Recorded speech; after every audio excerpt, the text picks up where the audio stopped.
Cara, e em relação à educação, não tem, isso que eu vou te falar agora não tem muito a ver com a pandemia em si. Eu acho que é um problema crônico do Brasil, que é o seguinte, cara, por que a gente não tem umas políticas de educação de base, desde sempre, de longo prazo? Porque, ó, eu tenho um palpite, que é o lance de, pô, isso daí é um troço que só vai dar resultado daqui a 40, 50 anos e, portanto, não dá voto. Por que que Isso você tem toda a razão, cara. Toda a razão. Deixa eu falar pra vocês um negócio. O Brasil acordou pra educação, meia boca, na Constituinte de 88. Não por coincidência, 100 anos depois da abolição da escravatura. Olha só, cara. Olha o que eu estou te contando aqui, que as pessoas não se dão conta. Nós abolimos a escravidão em 1888. Um dos últimos países no mundo, inclusive. Um dos últimos países do mundo. O Brasil foi o último país a criar uma universidade. O último país das Américas a criar uma universidade. Foi o único país que criou uma universidade só no século XX. Os negros... Em 1884 ou 3, agora não tô... Tem uma lei chamada Lei Saraiva. Bota lá no Google que você acha. Lei Saraiva. Proibindo quem não era alfabetizado de votar. Já prevendo a abolição da escravidão, para os escravos não votarem, como eram todos analfabetos, aprovaram uma lei proibindo quem era analfabeto de votar. Ou seja... Sabe quanto tempo durou essa lei? 100 anos. Caralho. 100 anos. E aí você fala, bom, mas então alfabetizaram? Não. Porque era justamente o instrumento de controle. Para não deixar os pobres votar, não alfabetizavam. E a lei proibia votar sem alfabetização. Resultado, nego, ninguém votava. Era um desincentivo muito grande para investimento em educação. Então veja só, você que era alfabetizado...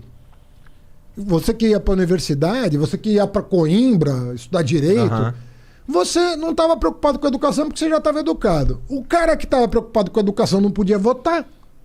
E aí, meu? Quem é que ia falar? Tem que educar. Então, verdade. O Brasil, cara, não tinha compromisso com a educação.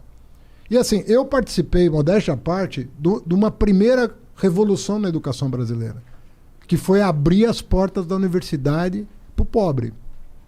Ele me confessou que namorou 2 pró-unistas. Eu sou pró-unista também. 3? Puta, cara, tu tá cercado. Tô cercado. Não, mas eu não namorei o Monarca.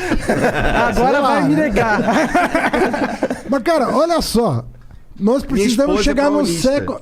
Porra, cara, eu tô cercado de pró-unista por todos mas os lados. Mas e lados. a base, Fernandão? Não, mas a base... Não, vê bem. Outra coisa errada é imaginar a separação da básica e da superior.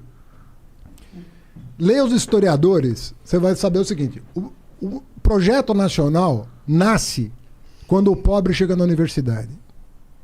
Aí você começa, aí a universidade começa a pensar o país todo e não só a elite. Porque a nossa universidade era ultra elitista. Agora, eu vou te perguntar, qual foi no Brasil os estados que mais avançaram na educação? Foram os estados do Nordeste. Por 2 razões. Que nós queremos um fundo para financiar a educação do Nordeste chamado Fundeb.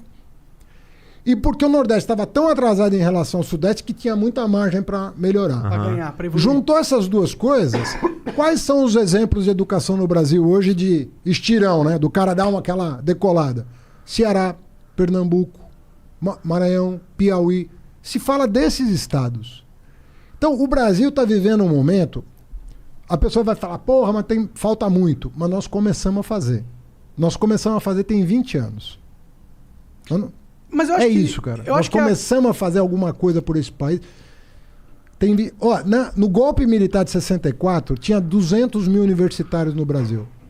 200 mil universitários. Vamos lembrar que em 1970, na Copa do Mundo, a gente tinha 90 milhões de brasileiros, né? 6 anos antes, só tinha 200 mil universitários. Hoje nós temos o quê? 210 milhões de brasileiros. Ou seja, um pouquinho mais do que o dobro.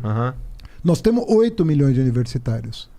O que eu estou querendo dizer é o seguinte: quem reclama está certo.